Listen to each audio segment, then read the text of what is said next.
ايوه اتفضل. السلام عليكم. عليكم السلام. شلونك عيني؟ ارفع الصوت شويه الله يسعدك. الو السلام عليكم. عليكم السلام حجي اتفضل. شلونك حبيبي، شو اخبارك؟ الحمد لله. هنا البرنامج ندعو للشيعة بالهداية. حياك الله. تبقى انت تحشش لو تناقش باسلوب واحترام، شو اسلوبك؟ اسلوب تحشيش تحفيز مع الاطفال يعني. يمكن كنت قاعد انا وابوك ولا حاجه وهو كان بيلف السيجاره فانت فكرت سيجاره الحشيش هيعطيهاني، لا ده هو شربها لوحده، لكن انا والله لا اشرب هذه الاشياء. فشوفوا بقى لو هو بيشرب كتير قول له علشان صحته، لان بس المعممين اجازوا يعني. كان الخوئي زي والدك كده برضه الروسمان طويل قوي. لو تحب تسال سؤال او بادب ان شاء الله باذن الله استمع اليك. وانا قلت لك اهلا وسهلا بك وقدمتك. هتسخر مش هتسد معايا في السخريه، لكن انا ان شاء الله اريد لك الهدايه، فان شاء الله يكون كلامنا بادب وبهدايه. عندك سؤال تفضل سؤالك بادب ان شاء الله. يناقش باحترام، مو بصيغه حاضر حاضر ان شاء الله نناقش باحترام. استهزاء. تمام ان شاء الله. اسمك ايش؟ ابو من؟ انت ما عليك باسمي، انا شيعي جاي اناقش. ما انا بقول ابو من. حياك الله. خلاص اسميك المعدوم. ما هو من اولها هو هتقول ان انا بسخر منك. ما انا بقول لك ابو من عشان اناديك بابو من بس.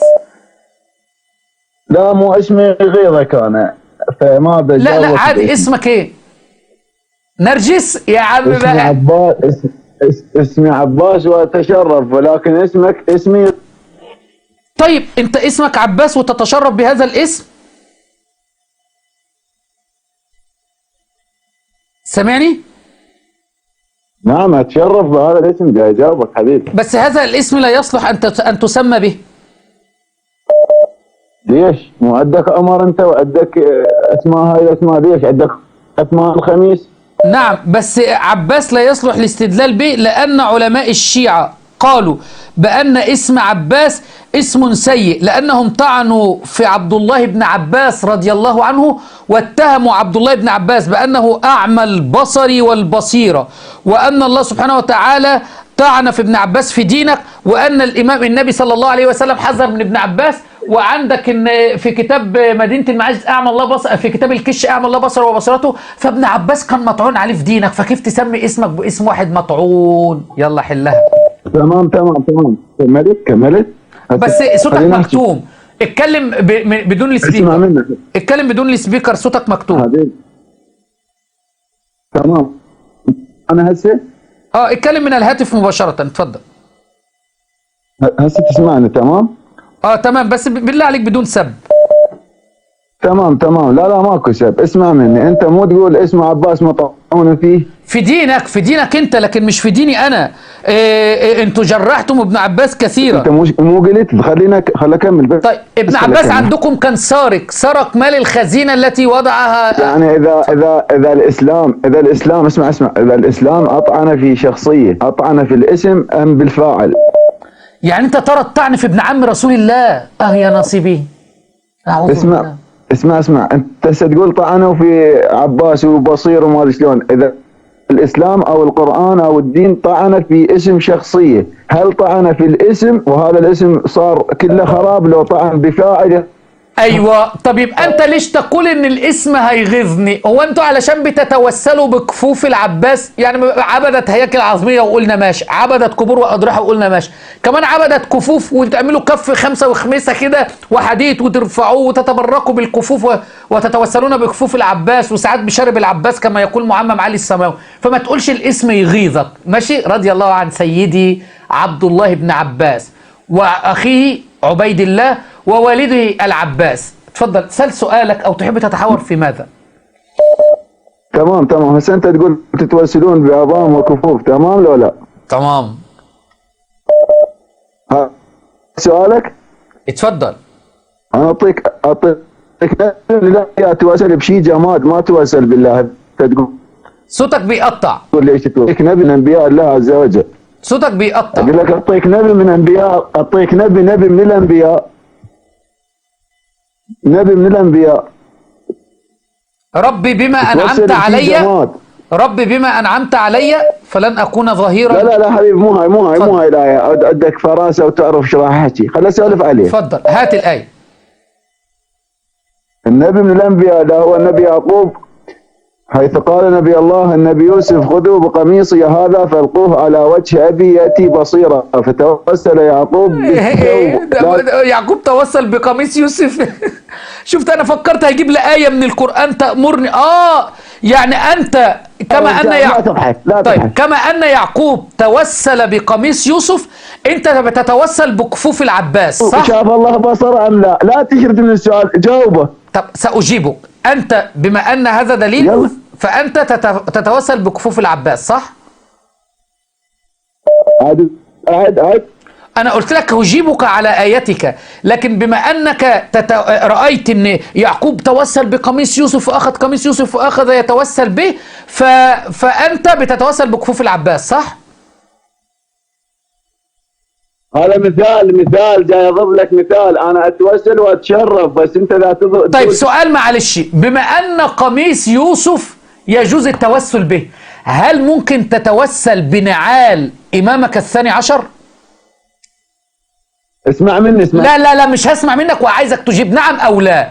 هل بما انك ترى التوسل بكفوف العباس وترى التوسل بقميص يوسف، هل ممكن تتوسل بنعال امامك الثاني عشر؟ هذا اسلوبك، شوف هذا اسلوبك. ان شاء الله مش هسيبك الا لما تجيب نعم او لا.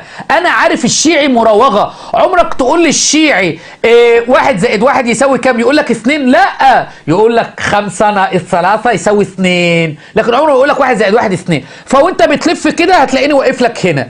انا بسألك تاني، هل يجوز التوسل بنعال امامك الحجة؟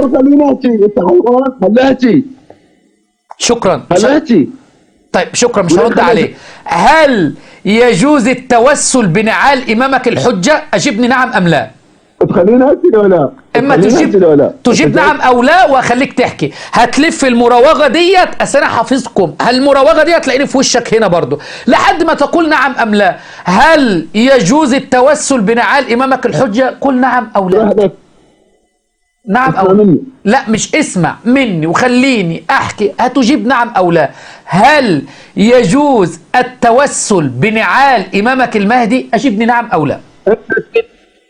انت تريد توصل النقطة اللي لا انت تريد توصل لنقطة. خايف ليه؟ دينك مفشلك ليه؟ دينكم ضعيف ليه؟ دينكم يحتاج المراوغة ليه؟ لانه دين ضعيف، دين هش. انت واثق من دينك هتجيب نعم او لا. هل يجوز التوسل بنعال امامك المعصوم؟ اجيب نعم ام لا. اجاوبك بس تسكت ولا لا؟ سكت اهو، بس اجيب نعم او لا. اتفضل. يلا اسكت خليني اسولف لك. انت تريد تضحك ولا اسكت، خليني اسولف لك. هيسولف. انت تريد تضحك دول ال7 كلمات اللي انت قلتهم مع السولفه اللي هتقولها، كنت اجبت للناس نعم او لا. سؤال تاني وبالراحه خالص اهو، هل يجوز التوسل بنعال امامك الثاني عشر؟ هتجيبني نعم او لا وتكلم بما تريد. اتفضل. اسمع مني. تمام. هسه انت تقول هل يجوز التوسل بالنعال الامام الثاني عشر؟ نعم او لا.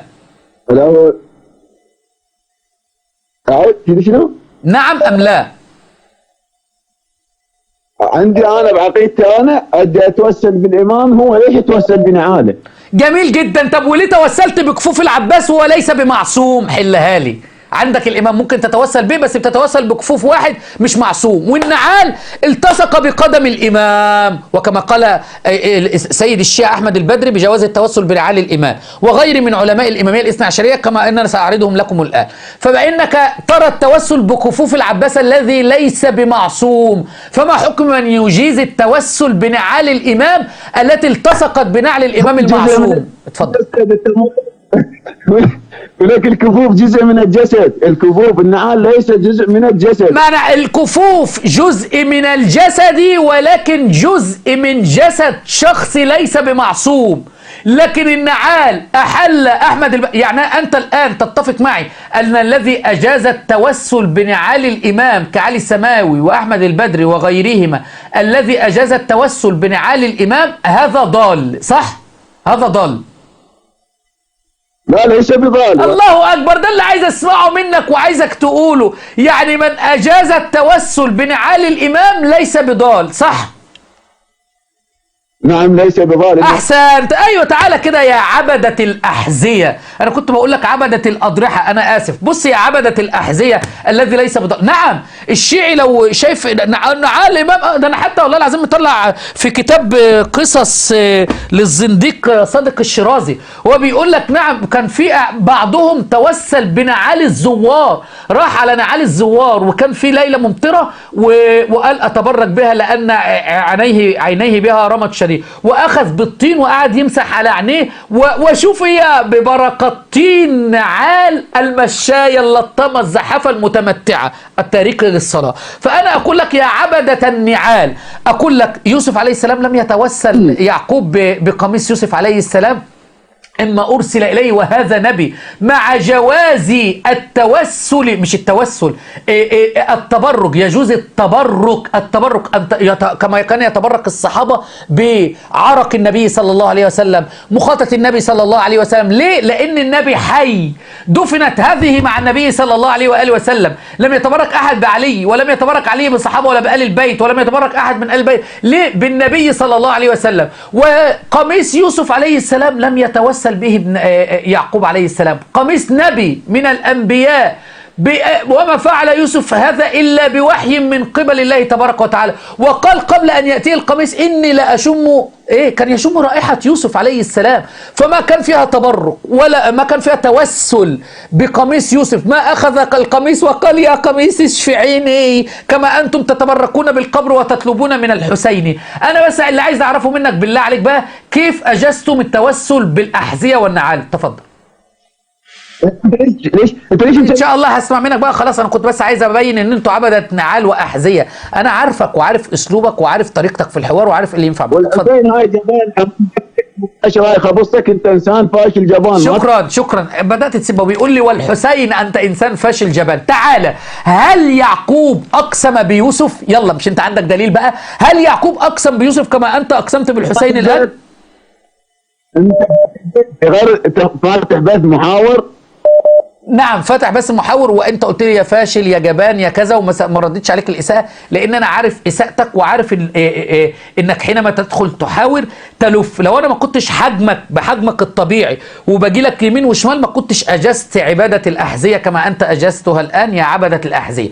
فلو كنت سبتك كان زمانك بتتكلم بقالك 7 دقائق وما اجبتش على السؤال. فانا اعلم بالشيعي اكثر من نفسي. عندك سؤال تاني؟ تفضل. بس لك انت سؤال. اتفضل. شنو سؤال ثاني؟ هلا اسالك سؤال. اسالك سؤال الان. اتفضل. تفضل طبعا تفضل. سأل سؤال. تمام اصبر لي، بس اصبر لي. لا على ما اصبر لك وتروح تطلع روايه ده تلعب بيه بعيد. يكفيك هذا القدر اللي اعطيته لك ايها المعمم المشرك عابد الاحذيه. انا عند الامام ليه اتوسل بنعاله علشان يتهرب من السؤال برضه. وما قلت له يعني فلان وفلان ضل؟ قال لي لا، من توسل بنعال الامام ليس بضال. شفتم يا اخوه وصل الامر الشرك لايه؟ قلت لكم يا إخوة هؤلاء الأول ممكن يقول لك ده احنا بنتوسل بالنبي، لا ده احنا بنتوسل بآل بيت النبي، لا ده احنا بنتوسل بآل البيت فقط مش الأئمة، لا ده احنا بنتوسل بالمراجع. وصل الآن للتوسل بالنعال، عبدة نعال. فأنا بفضل الله بعرف أجيبك وخليك تخرج للشيعة ما في قلبك حتى يعلموا أنكم عابدي نعال أيها المشرك. ونحن نقول للشيعة وقال ربكم ادعوني أستجب لكم إن الذين يستكبرون عن عبادتي سيدخلون جهنم داخرين. فأنا أقول لك يا شيعي ادعو الله مباشرة، ولا تتوسل لا بنعال ولا بحذاء ولا بكفوف، ولا تدعو غير الله تبارك وتعالى. وإذا سألك عبادي عني فإني قريب. ولم يقل عندكم نعال الأئمة ونعال آل البيت عياذا بالله. كان معكم أحد المعممين المشركين.